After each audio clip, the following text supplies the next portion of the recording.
I rise to co-sponsor with Senator Marcoleta and Senator Cayetano the proposed Senate Resolution 307 entitled Resolution Expressing the Sense of the Senate of the Philippines to Protect All Filipinos Against Extraordinary Rendition and guarantee them a reasonable time prior to their surrender by or extradition from the Philippines to seek redress from the courts and avail of legal remedies.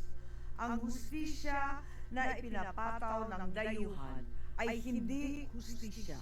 Ito ang pagpapahiya. Ito ay pang-aalipin. At mga kababayan ko, hindi tayo alipin. Tayo ay Pilipino. At kung Pilipino ka, hindi ka susuko at hindi mo isusuko ang kapwa mo Pilipino, hindi mo isusuko ang iyong pagiging Pilipino. Tama! Almost 1 year ago, on that fateful day of 11 March 2025, the Philippine government, acting in coordination with the International Criminal Court, a tribunal whose jurisdiction the Philippines has long and consistently denied, caused the arrest of former President Rodrigo Roa Duterte without a warrant issued by any Philippine court. Not content with effecting that arrest, absent any local judicial authority. Tanong ko lang mga kabunis kababayan, pabor po ba kayo doon sa nangyari kay Tatay Digong? Malinaw na malinaw ang rules mula sa ICC at dito sa ating bansa. Pabor po ba or hindi? Eto po si Senator Amy, talagang sinusulong niya na protektahan ang sino mang Pilipino. Kahit sino, kahit ordinaryo, na basta na lang isusuko sa ICI, ang sinasabi niya ay hindi dayuhan ang dapat huhusga sa atin, kapwa mga Pinoy o mga Pilipino, dahil buhay na buhay naman yung justice system dito at dapat dito husgahan, Pilipino din ang huhusga, hindi ibang dayuhan. Diba? Tuloy natin. The government then transported him to The Hague, thereby completing what can only be described as an extrajudicial rendition.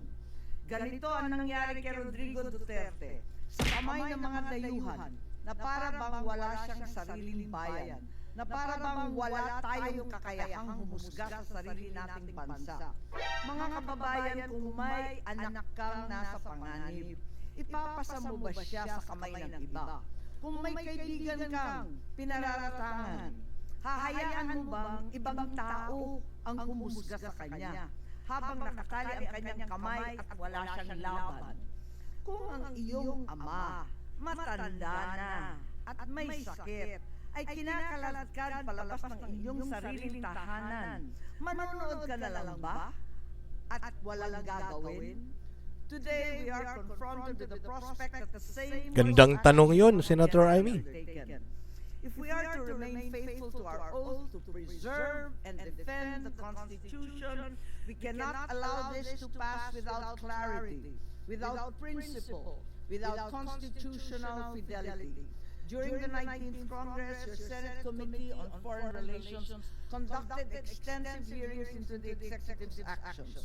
From the testimony of respected and constitutional authorities, including retired Supreme Court Justice Adolfo Ascuna, a member and author of the 1987 Constitutional Commission, and the constitutional law scholar, Attorney Alexis Medina, two propositions emerged with unmistakable clarity. First, the judicial intervention by Philippine courts is indispensable before the government may arrest a Filipino citizen within our territory and transport him to another jurisdiction. Second, any Filipino citizen arrested in this country without local judicial proceedings retains the right to seek redress before Philippine courts. These are not technicalities. These are constitutional imperatives repeated time and again. And no degree of legal engineering, of semantic maneuvering, or strained interpretation should be permitted to circumvent these constitutional guarantees. During the committee hearing on 20th of March 2025, Attorney Medina clarified that the term surrender under Section 17 of RA 9851. May matutunan tayo dito. Only in two instances. First, when the person to be arrested has already voluntarily surrendered to the custody of the national government, thereby negating the need for extradition proceedings. And second, the person to be arrested is an alien, in which case what will be involved is only a deportation process which does not involve any court proceedings at all. Outside of these very narrowly defined instances, the arrest and transfer of a person to a foreign jurisdiction without local court proceedings would not be sanctioned by our Constitution. For our 1987 Constitution is unequivocal.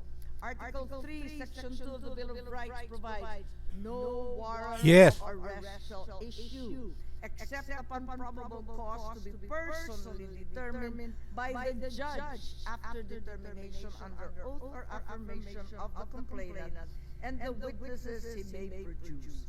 The judge contemplated by the Constitution can only be a Philippine judge. Oh, Article 8, Section 1. Philippine judge. At least a Philippine judge, hindi dayuhan. Yun po ang nakasaad sa batas. Judicial power in one single Supreme Court and in such lower courts as may be established by law. The International Criminal Court is not such lower court It's not a lower court. established by Philippine law. For one, no Philippine statute created the ICC. Mhm. For another, if the ICC were indeed a lower court, then it clearly means that the Supreme Court can reverse or nullify its decisions and even discipline its judges.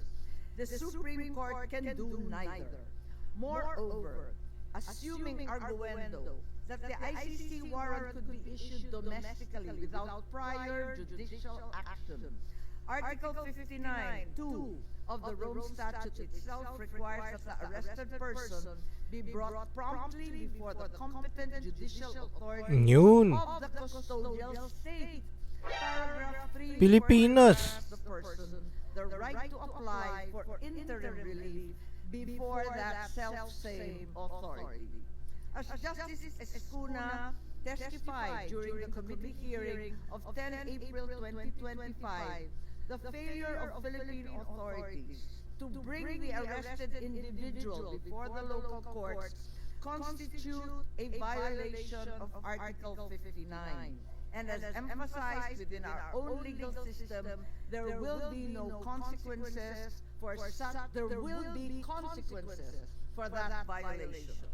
There is therefore no gray area whatsoever here, no ambiguity, no room for creative interpretation, much less construction. Only Philippine courts may issue Yes. a constitutionally valid warrant of arrest enforceable within our jurisdiction, and any person deprived of liberty within Philippine territory without such judicial authority has the right to seek redress before our courts, whether that person be a private citizen, a former president, or a senator. So, To insist yan. otherwise would reduce the guarantees of our Bill of Rights to mere parchment and would erode the judicial power solemnly vested by the Constitution upon the Philippine judiciary alone. Sabi nila, batas ang dapat manaig. Tama, the law must prevail. But whose law? Our law or theirs? Dapat tayo. Since when did Law the ng Philippines Pilipinas. become a province of the Hague? Tayo ba ay isang bansa na may sariling batas? O isa na lang tayong alipin na naghihintay ng utos? Kung kaya nilang gawin ito sa isang dating Pangulo, kaya rin nilang gawin ito sa Kahit sino man. sa atin. If they can march into our homes, grab hold of our family, and drag them before their courts, when will they stop? And how will they be stopped from doing it again? What stops them from doing it to you, to me, to any one of us? For these reasons, I respectfully and urgently Yeah, agree ako dito. Immediate adoption of our Resolution 307. Thank you and good day to all my colleagues. Thank you. Yan, napakaganda po itong release niya. Ang main purpose dito is to protect all Filipinos. Hindi lang mga politician. Nagkataon lang siguro dahil presidente at hindi ko alam kung ano ba talagang minadali talaga. Kaya maraming na-violate na according doon sa mga na-interview sa hearing na may mga na-violate na karapatang pantao. Pero dalawang side yung nagsasalita. Sinasabi, ini-insist sa kabila na walang na-violate. Yung mga ibang nagsasabi din may na-violate. So alin po ba ang totoo? Ngayon, nagpasa ng resolution itong si Senator Amy para pigilan, protektahan para hindi maulit muli yung basta na lang isurrender. Sa akin lang kasi dito, siyempre naniniwala pa rin ako sa justice system dito sa ating bansa Pilipinas. At parang napaka pangit naman pong tignan na tayo mismo ang magsusurrender sa kapwa Pilipino. No? Tayo mismo. Samantalang ang mas maganda sana kung kapwa kapag nasa ibang bansa pilit na pinoprotektahan yung mga Pilipino para maiuwi. Halimbawa, nagkasala sa ibang bansa, tapos meron yung example na yung mga bibitayin, tapos yung mga president o government ng Pilipinas gumagawa ng paraan para ma-safeguard yung Pilipino at maiuwi ng ligtas.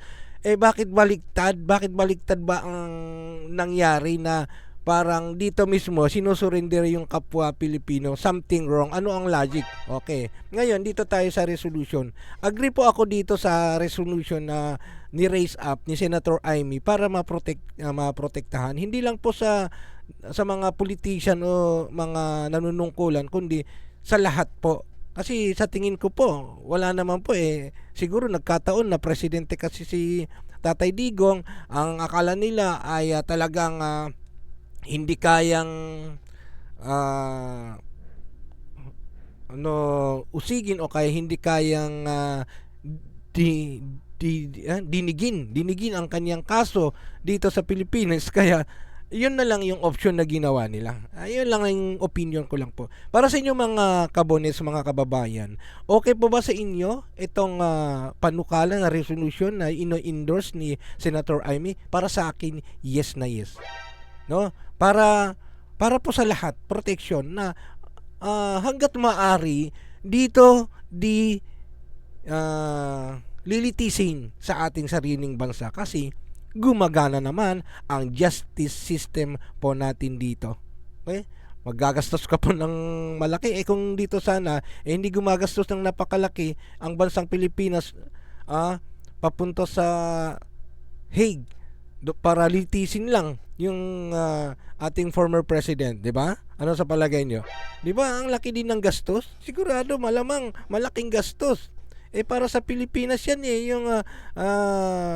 yung inuusig ay Pilipino. Alangan wala silang budget about doon. Ay syempre, meron at meron yan. 'Di ba? Okay, ngayon ano po ang iyong stand dito? Gusto kong pakinggan natin si Senator Robin. Si Senator Robin nga. Si Senator Bongo. Sige. Pakinggan natin. Saglit lang naman ito, Senator Bongo. Nor it is a refuge for the guilty. It is a reaffirmation that every Filipino, ordinary citizen or public official, karaniwang mamamayan man o nasa pwesto, stands equal before the law under its protection. Wala naman sigurong Pilipino ang ayaw magtrabaho o umiwas sa tungkulin. Sino bang ayaw magtrabaho? Ang gusto lang natin ay makasiguro na ang bawat Pilipino ay protektado.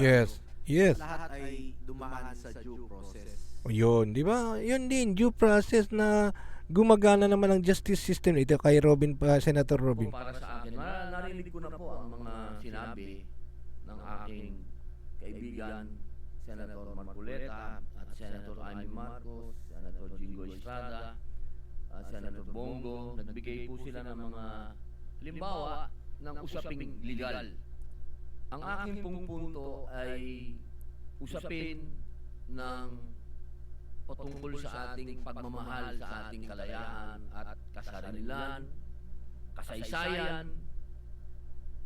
Napakasakit po para sa atin, mga Pilipino, Susurrender. na namnamin natin na meron po tayong mga kababayan